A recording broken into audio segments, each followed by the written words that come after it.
It's the show the establishment warned you about. That's right, it's the Dr. Tommy Show. Glad to have you back. It's a late night edition of the Dr. Tommy Show on St. Patrick's Day, and we are glad you're here. I'm America's Free Market Doctor, and we are here for analysis and opinion and entertainment. And it's a weird night for us because I had to go and we had to, for those at home watching, you can watch on YouTube or Rumble, but you can also listen for your convenience. And we moved here. You can, for those astute viewers, you can see that this room is different. This is the front room now, and a smaller room. So I think the acoustics are better. We'll see. But anyway, we were out and we had to buy a recliner because we're going to transform my office into a new room that we're going to use for doing IVs. So we're starting to do that here in Tampa. So that's exciting for us. Anyway, we're glad you joined us today, and just have some stuff to share with you. We were gone last week because of this move from one room to the other. But in the meantime, boy, did a stack of stuff pile up. And so we're going to try to sort through it. Some of this stuff is kind of funny. One is interesting to me. Is this is for all those legal minds out there. It says from Breitbart, Jussie Smollett released from jail on bond while he appeals his conviction. So this is our favorite Empire actor here at the Dr. Tommy Show, Jussie Smollett, and he's a hate crime hoax. This is from Breitbart. Hate crime hoaxer and disgraced actor Jussie Smollett has been released from jail on bond pending his conviction appeal. The move comes after Smollett's lawyers filed for the actor to be released as he appeals his conviction. You know, this guy here, he's something else. He was convicted, for basically, I don't know what the actual charge was. Maybe it was fraud. All I know is if I had done anything close to what he had did, I would never have. I would have been in prison since the day they found out, and probably not going to be out for another 15 years. But here he is, getting out. But this guy, he arranged for himself to be mugged. Or mugged, and also had a hate crime done on him, and he had this done by his buddies here, these Nigerian brothers Abel and Ola, and he paid him $3,500 to do this. And they said that he said that what happened was Smollett claimed he was physically attacked by two men wearing red hats who put a rope around his neck, poured bleach on him, and shouted racial and homophobic slurs at him before eventually yelling, "This is MAGA country," referring to the former President Donald Trump's campaign slogan. I always say that too whenever there's this thing with gators.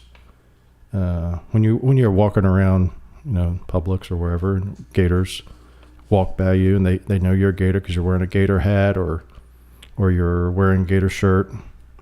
And if they're not wearing one, but they see you're wearing one, they're a gator, they'll say, "Go Gators." And they actually made a commercial about that a few years ago at UF. And but this is actually what we do when the Donald Trump supporters, when we walk around, we usually do say, "This is MAGA country." That's very typical, and that's what we do. I don't pour bleach on anybody or shout racial slurs, but that's what he did. But he got busted, and now he was sentenced to 150 days in Cook County Jail, and for orchestrating a racist and homophobic attack against himself. And now he's out on bail, pending appeal. Yeah, it just shows you that our justice system isn't exactly completely screwed up. It's working for us. This is some news that is interesting to me because here I am home alone. Here I am at the office alone after hours. And we're in Tampa. It's a pretty safe place, but still, you never know. And don't be worried, though, people, because I have my 38 right there. I'm looking at it right there, ready to go in case someone comes in and try to accost me. I'm armed. And so Ohio, this is interesting. It's from Right Scoop. Ohio becomes a constitutional carry state. If you live in the state of Ohio, then you can now carry a handgun concealed without a permit, thanks to a new law passed by the state's Republican majorities and signed by their governor, Mike DeWine. And Mike DeWine's a Republican, although he's probably one of the more, we call him moderate or non-conservative Republicans. But either way, he signed it. That's good. It says here, for instance, from Fox News, it says Senate Bill 215 allows anyone age 21 or older to carry a concealed firearm unless they are prohibited from possessing a gun under state or federal law. It makes Ohio the 23rd constitutional carry state according to the National Rifle Association. That's great. You know, this helps us who are on the side of freedom. That is, freedom of speech, freedom of religion, freedom of association, and freedom of to arm yourself and then protect yourself. This is good for us because even though in Florida it is not a constitutional carry state, I think it will become soon. And I think that the more states that do become constitutional carry states, the more we can dispel this myth that guns are the reason for gun violence. And, you know, the old argument, guns kill people and are the reason for killing people the same way spoons are cause people to be obese. You know, that's the silliness of it. But one thing is for sure, when you are constitutional carry states, or even if you just call them open carry, those states, they tell us are going to be like the Wild West. You know, everyone's going to be out there just shooting each other and attacking each other, and they're all armed to the teeth, and it's just going to be like the Wild West. But that never happens. I mean, if that did happen, wouldn't you see it on the news all the time? But it doesn't happen. It doesn't happen, and the reason it doesn't happen is because an armed society is a polite society. If you want to see where the real gun violence takes place, as you know, it's in the inner cities where there's usually massive gun control, long-time Democrat ownership of the political machine, and high crime, and sometimes, you know, like in New York, which if you read the headlines every day, there's something terrible going on in New York, people being attacked and accosted. I saw the other day some 67-year-old woman, Asian woman, was beat by this black man, it looked like in the video. It's 167 times, and they said it was a hate crime. I don't know. It's just these places are just, you know, like the former president used to call them S-hole countries. Well, sometimes these states or cities are becoming that S-hole type municipalities. Either way, back to constitutional carry, that is something that I think we should have here in Florida. I don't know if the governor now he's got a lot of stuff on his plate. The legislature, I know, I think the Senate took it up. And I'm not sure, I didn't follow it that carefully. But I think one of the things about Florida, we're here in the free state of Florida. One of the things about Florida that's actually disappointing is, as much as we are the free state, and thank God we are the free state and have one of the greatest governors I think in my lifetime I've ever seen, next to Charlie Crist, of course. Charlie Crist is the best. But one of the best governors maybe Florida's ever had. And but we have the free state, but we don't have some of the freedoms that I would associate with really free states. And one of those is, you know, we have concealed carry permits here, but they're, you know, it's a nuisance. And the Second Amendment says you have the right to bear arms. And that's what all these other states are saying. They say, look, this is constitutional carry.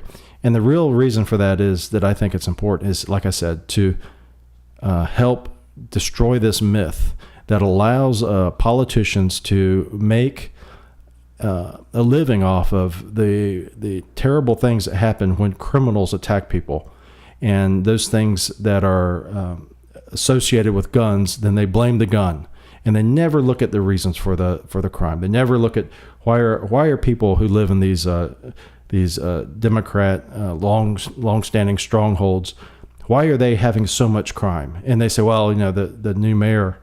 I think it was the new mayor or was the governor of New York. I can't remember who it was. Both of them are fairly new. They said that, well, it's the guns, the amount of guns here. You know, we just saw so many guns. And I think the more that constitutional carry gets out there, the more that you see these states with people who are peacefully armed, politely armed, not killing each other, the more that the average person who is maybe inclined to believe that, you know, carrying a weapon, carrying a firearm is going to make that the city or them less safe because there's people around them carrying. That's actually the opposite. As you know, anytime there's a shooting, it occurs 99% of the time. It occurs in a gun-free zone. So it occurs where people aren't able to defend themselves, and these people are are easy pickings for murderous, crazy people. So that's good news from Ohio. Ho-he-ho, as my dad used to call it. All right. It says here, this is surprising. This is from the AP, as reported. This is AP via Getty, as reported by Breitbart. This is shocking news. Russia ignores UN court ordering end of Ukraine war. The United Nations highest court on Wednesday ordered Russia to immediately end its invasion of Ukraine, taking no further steps into the country, and prepare for sternly mediated peace talks. Moscow roundly ignored the globalist organization and continued fighting anyway. The Russian Federation, this is the Ukraine, this is the International Court of Justice, which is also known as the World Court. And it says, the International Court of Justice resolves legal complaints submitted by states over alleged breaches of international law. It is the supreme judicial institution of the United Nations. So this is like the Grand Council of the United Nations, which, if you're a globalist, the United Nations is, the United Nations is just the be all to end all. So it says here, this is what the ICG said. They said, the Russian Federation shall immediately suspend the military operations it commenced on 24 February 2022, court's president said. He spoke as dozens of protesters gathered carrying signs that say, stop Putin, blah, blah, blah. It says, Russia's decision to ignore the ceasefire demand continues its decision to roundly defy other UN actions. What in the world is our world coming to when we have a vote from the International Court of Justice, and this is reported as news that Russia is going to ignore it? Is this in any way shocking to anybody out there who is not completely oblivious to the fact that Russia is doing what it wants to do, no matter what anybody says, because they have no opposition? The only opposition really that Russia would have is if China set their foot down and said, look, you got to stop doing this. You're causing trouble. You're upsetting the balance of power, and you keep it up, then there's going to be a war, and then we're not going to be able to have. We got these factories all across this country that just building billions and billions and billions of cheap stuff to send to the United States to buy, for them to buy and purchase. And if the economy crashes, then we crash, and that's the only way that China would, is if China stepped in and told Russia. Because, what was it, Joe Biden going to say something? Is Joe Biden going to, meet with Putin and call? He looked him in the eye and he called him a killer. He said he was a killer. Joe Biden, I tell you, this is from the Western Journal. Biden announces he has COVID, calls VP Kamala Harris, quote, the first lady, and calls Doug Emhoff a second lady. And this is a commentary from Western Journal from Richard Bledsoe. He says, watching Joe Biden in action is disconcerting. It is the uncomfortable experience of watching a cognitively impaired senior citizen thrust into the spotlight by unseen handlers while the policies he rubber stamps destabilizes the nation and the world. Biden is clearly not lucid enough to understand what catastrophes he reads off the teleprompters. It is even worse when Biden tries to improvise. While speaking at an equal pay event on Tuesday, Biden managed to misspeak his way into mistakenly announcing he had COVID-19. So if you people didn't see this, and I was going to actually play a clip of it before this, and I was looking for it, and YouTube has scrubbed it. I didn't find it. I looked not that hard, but only one I found it was on Sky News, and they had a clip of him talking, but it was Sky News, and they were playing some music in the background, some elevator music, and it wasn't good. But anyways, Joe Biden gets up there and he says, let me just see if they have a quote here. There you go. There's been a little change. This is Biden talking to, who was he talking to? He was talking equal pay event. Okay. So here's Joe Biden, the president of the United States, most powerful man in the world. But there's been a little change in the arrangement of who's on stage because of the first lady's husband contracting COVID, Biden said. All right. The first lady is Dr. Jill, right? Internal medicine. And so the first lady's husband got COVID. That makes that Joe Biden, right? The first lady's husband would be the president. In effect, Biden was announcing that he himself had contracted the disease. A voice from offstage had to correct Biden. The transcript identified the voice as belonging to Dr. Jill, MD. Actually not. Dr. Jill of, she has the same doctorate. I'm not belittling Dr. Jill. I'm belittling the people who want to always proclaim her as Dr. Jill. She is Dr. Jill. She is Dr. Jill just as much as, what's that lady's name that used to be on radio? I can't remember her name. Anyway, Dr. Laura. Yeah, Dr. Jill, Dr. Laura. What happened to Dr. Laura? Where in the world is she? Anyway, Dr. Jill told him off stage that corrected him and said, you don't have COVID. And it turns out that the second gentleman, they call him, which is this the husband of Kamala Harris. Okay, so anyway, this is kind of. I don't want to come across as being ugly. I'm a physician. I don't want to come across as being spiteful. But the truth of the matter is would you let Joe Biden fly your airplane if he was a pilot? If Joe Biden was a doctor, like his wife, Dr. Jill, if Joe Biden was your physician, would you let him prescribe medicines for you? If Joe Biden was your grandfather, would you let him go driving long distances by himself? If Joe Biden was your accountant, would you turn over all of your financial records to him and just say, do your best, and then let me know what happened? I don't think if they're out there listening and you say yes, then Joe Biden, you should be comfortable saying he's your president, he's in charge. If you believe any of those or no, then you should not, and that's the truth. More doctor news. This is Dr. Biden. This is Dr. Scott Carmely. I don't know, Carmely. This is from WFLA News, local news station here. All right, you ready? Dentist damaged patient's teeth to boost his profits. A Wisconsin dentist has been convicted of fraud for intentionally damaging the teeth of his patients to boost his profits. Good Lord. Scott Charmely, Charmely, I don't know how you pronounce it, 61, was found guilty of 5 counts of healthcare fraud and 2 counts of making false statements about his patient's treatment. Federal prosecutors say Carmely broke his patient's teeth using his drill. And people already don't want to go to dentist. They're going to read this or hear this, and they're never going to go to dentist. People already don't want to go to dentist. He says Carmely broke his patient's teeth using his drill and then took photos and x-rays that he submitted to insurance companies so they would cover the cost of surgery to repair the damage. You know what's the real fault of this is? This is insurance companies.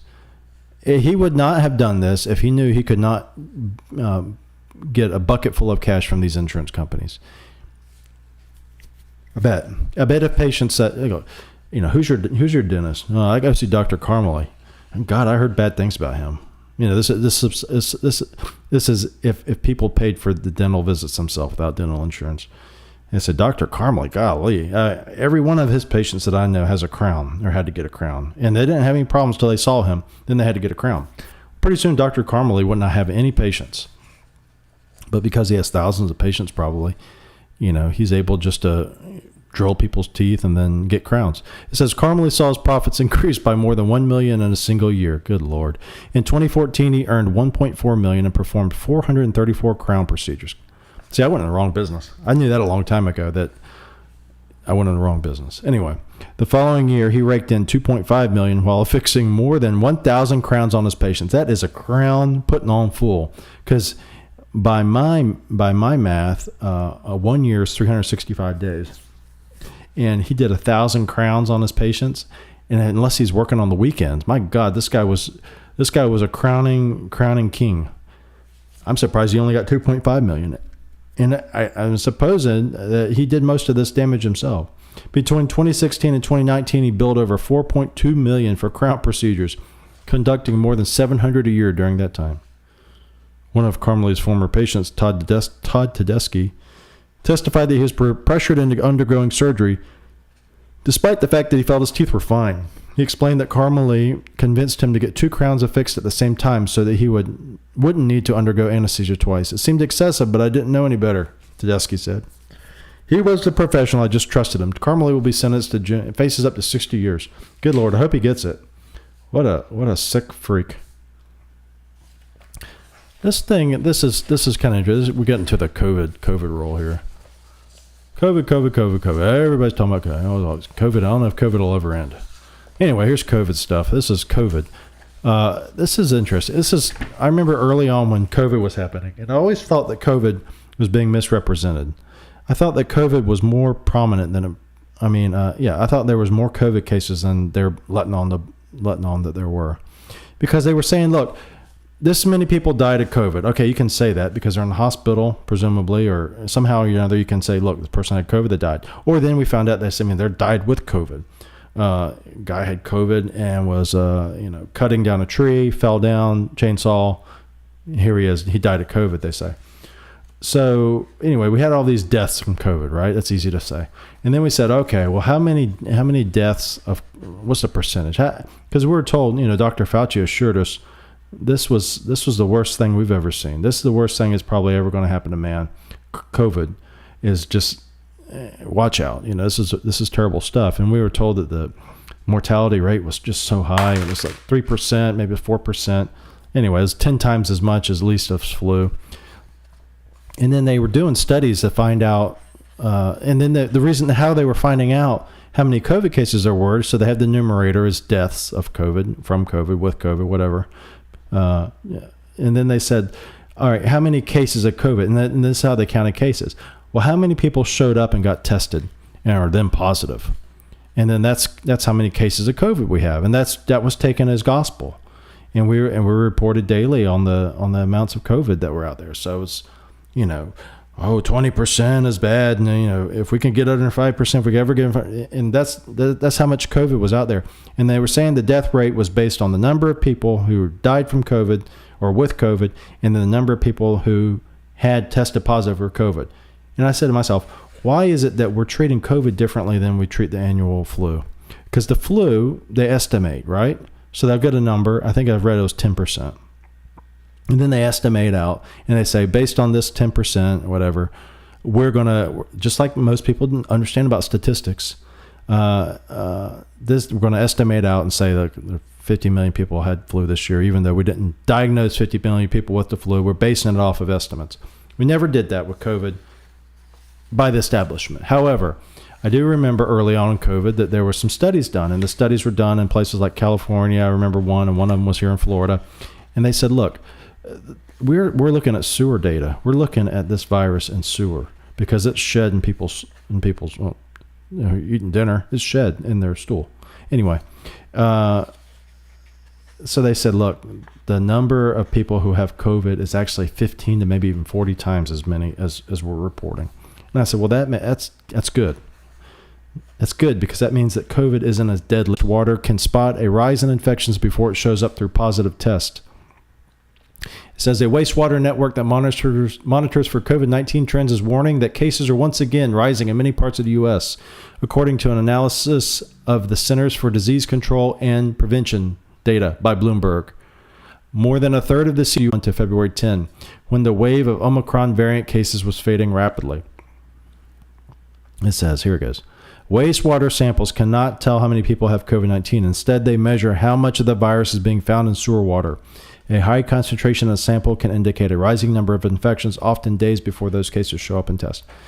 This is interesting because if you have been paying attention, we are trying to memory hole COVID from the political standpoint. We've done a complete 160 or 180, not 160. We've done a complete 180. So the people in charge has said, look, lockdown, COVID's going to kill you, COVID's going to kill you. Now, that's why you haven't seen Dr. Fauci anywhere. It's just fiction. Dr. Fauci has staked his claim on COVID. COVID is he would like nothing better than to be remembered as the man who saved humanity from COVID. Anyway, but aside from Dr. Fauci, politicians, people all across the country are trying to get rid of COVID. They're trying to drop COVID. And the reason why is because COVID has become unpopular. The people have become sick of knowing that they may have been locked down for 2 years without any real reason to be. and more because they're listening to unfounded disinformation broadcasts like this one, that people who have COVID vaccines still get COVID, and then they're hearing that people who are vaccinated, if they go out and get COVID, they can still spread it. Well, that's, we're not supposed to say that. If I just got cut on YouTube, watch on Rumble. Anyway, the COVID mantra is going away, and people are wanting to get out of COVID. They're saying, look, no more mandates, none of this stuff. But if this happens, if this rise again happens, what will they do? Because right now, even places like New York and all those are getting rid of these mandates. And actually there's companies, I forgot, I think it was United. They're having people come back to work now. They're saying, look, we furloughed you pilots and flight attendants, and because you're unvaccinated, you're the unwashed, you're spreading COVID everywhere, you're animals, and you're put on leave and no pay. So the people have been at home. Pilots have been just sitting around watching TV, not flying, but now they're letting them back. They're saying, look, come on back to work. So we're across the board, we're getting rid of COVID restrictions. And yet here we are, this data that says that sewer data shows that cases are potentially on the rise. And what are we going to do? Are they going to pretend like it didn't happen? And I think they will. Because I think the powers that be have moved on. They realize, and the real reason for this is it's unpopular. And it's an election year, and it's 2022. And they don't want to get thrown out with the bathwater. And when 2022 happens and people are saying, look, you're a COVID propagandist, you're a COVID lockdowner, I don't want anything to do with you. They want to get ahead of this and say, look, we stopped the mandates. We're not doing that anymore. Here it is. And this leads right to it. This is from The Blaze. This is from Daniel Horowitz. And if you read Daniel Horowitz, he's really on spot. And I tried to highlight what I was going to read, and I ended up highlighting the whole article, but I don't want to read the whole thing. But it says here, I'll just read the beginning. It says, this is Daniel Horowitz on Blaze. Florida media figures have been accusing Ron DeSantis of promoting a phantom bill they dishonestly call the Don't Say Gay bill. Yeah, this is, y'all probably maybe had heard of this. Basically, the Don't Say Gay bill, as they called it in the media. Very, very lapdogishly, very sycophantly, they picked up and said this, the Don't Say Gay bill, said that, among other things, that you couldn't teach sexual orientation, sexual anything to kids kindergarten through third grade. And my God, what a backward state we are because of that, right? And so they called it the Don't Say Gay bill because they said it was just being just so homophobic and transphobic and blah, blah, blah, blah, blah. Anyway, that's what that is. But in fact, they would like him to abide by bizarre new dictate in the world of media censorship. Don't say COVID. Yes, the very topic that held like a shark grasping its prey for nearly 2 years is suddenly taboo, as the USA Today-owned Palm Beach Post ran a headline titled, "Is Ron DeSantis Addicted to COVID?" Yet, if you understand what's going on with the safety and efficacy of the shots, it's quite obvious why they no longer want to discuss the issue, which is precisely why we should never talk about it. And this gets interesting. This could take a whole show in and of itself. But it says here, I'll just read more of it.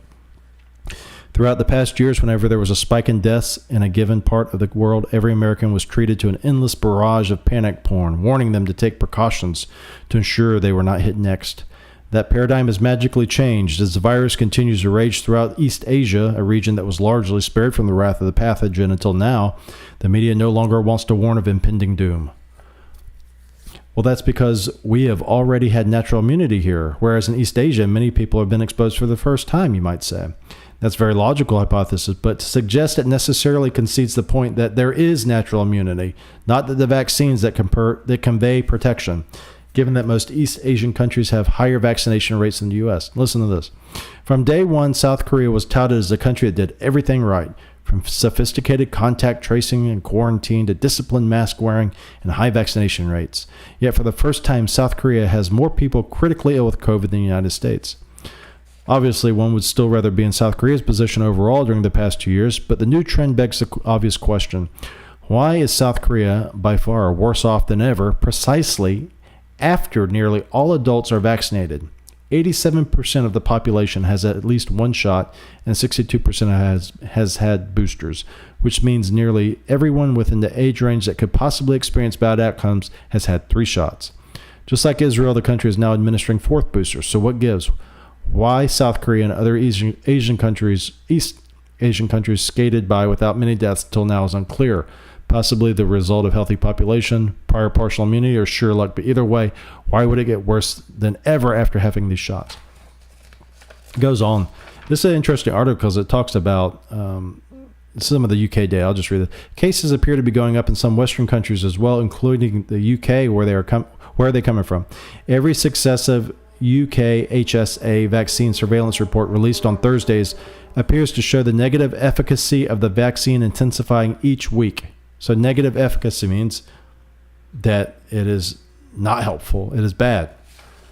The data now shows that between February 13 and March 6, the infection rate per capita was the lowest among the unvaccinated for every age group. It was the highest in the triple jabbed in almost every age cohort. For most age groups, the booster is now between negative 200 and negative 250% effective. So this is something that you should, if you're interested, you should read about, and you should say, is this true? Is Daniel Horowitz a lying disinformation person who needs to be banned and thrown into the gallows and never heard from again? Or is he actually reporting the truth? And this is not like his opinion. This is, well, it is his opinion, but this is UK HSA vaccine surveillance report. And that's one thing we don't release here. We don't release that much info. If you read or watch Alex Berenson, what's one of them, and it says he says that he said a lot of stuff about COVID. If you're looking for, like I said, it was hard to find that Joe Biden clip before the show. And if you're looking for things that are hard to find about COVID vaccines, things that have been scrubbed from the internet, from the big tech, you can go to Alex Berenson's Substack, and a lot of times he will have it there. That's just a little tip. This is from the Blaze. This is from Adam. This is Adam Carolla tells Megyn Kelly that children have been forced to wear masks in schools for a much more nefarious reason than just COVID-19. So Adam Carolla, if you all remember, is from when I was a kid, The Man Show. The Man Show was Adam Carolla and Jimmy Kimmel. And they would sit on the couch and be stereotypical pig men. And they would talk about girls and how pretty they were. And they would oogle over them. And they'd have girls jumping on trampolines. And then that was a joke and everything went away.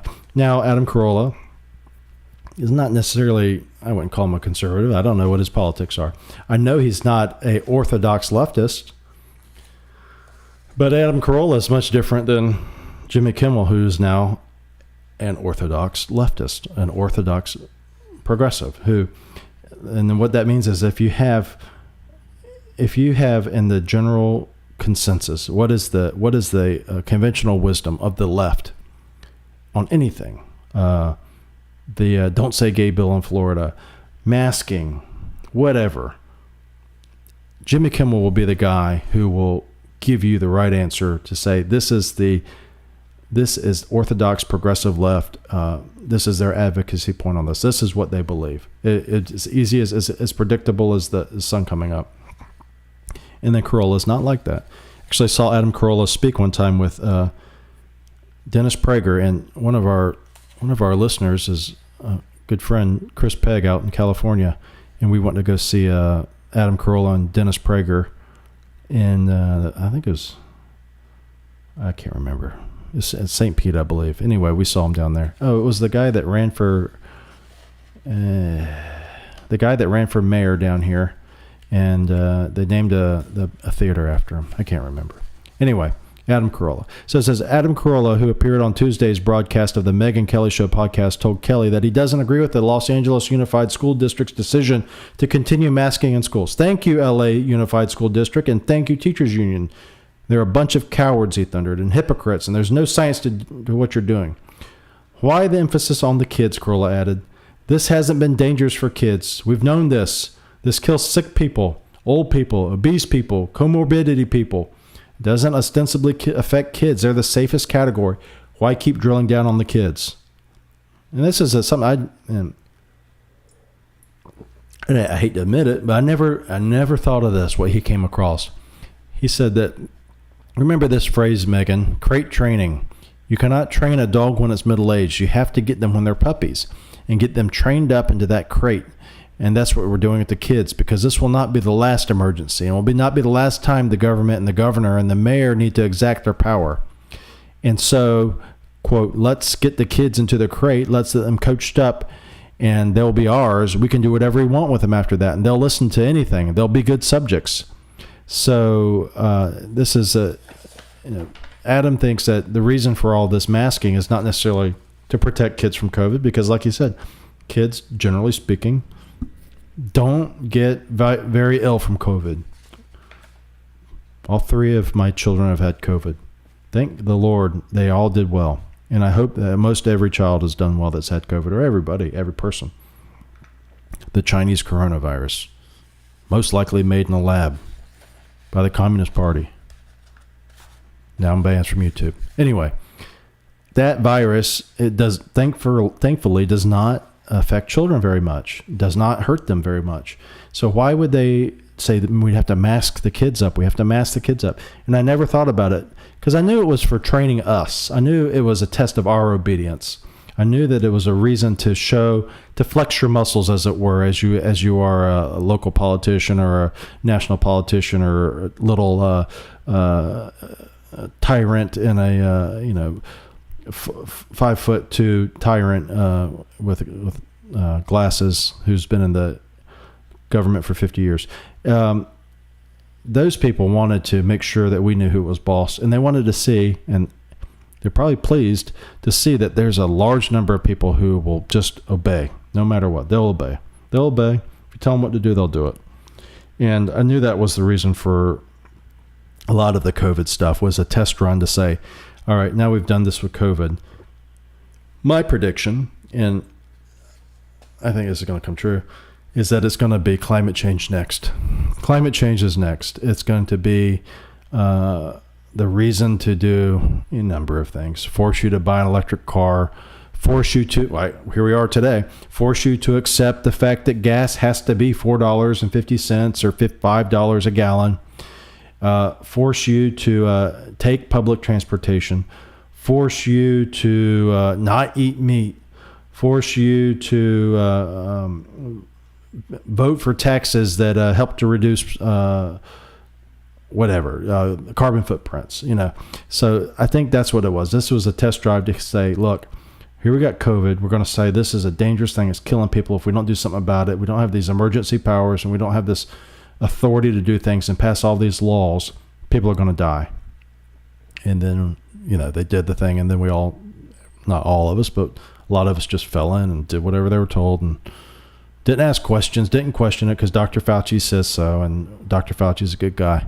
So I think that's what happened. And now what you're seeing is what's going to happen is climate change is going to come around, and it's going to be a similar thing where they're going to say climate change is, and they've already said this, climate change is causing, children to die. Climate change is causing, minorities to have poorer health. Climate change is causing, you name it, whatever, anything bad that you could think of. Climate change is causing it to where, climate change activists can't fly in private jets. No, that's not true. They can still do that. But either way, that's the thing I think it was. And then it wasn't until I read this that I thought, you know what, that's true. The reason they went after the kids so hard is they wanted to train the kids. And I'm glad that my kids have lived through this and seen this has been like a short experiment.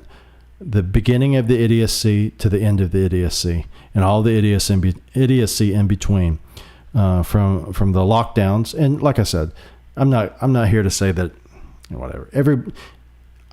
Everyone in March of 20 probably didn't know what to expect. It could have been COVID was very bad. It could have been, I never thought it was Ebola, like people tried to portray it as. I knew it was, but we didn't know. You didn't know if you get it, you might die. After 2 years, you know what it is. COVID is a known commodity for the most part. And I think that one of the things that we've learned, as our children have learned, is that said, you don't have to listen exactly to what Dr. Fauci says or people like Dr. Fauci. You can have your own mind. You can think for yourself. And I'm glad that I've been able to live through this and see. I mean, we lived in the time of where I remember people being arrested for being on the beach. Hell, Tom Brady, who just unretired to come back, was here in Tampa. I think this was before I ever played a snap for Tampa.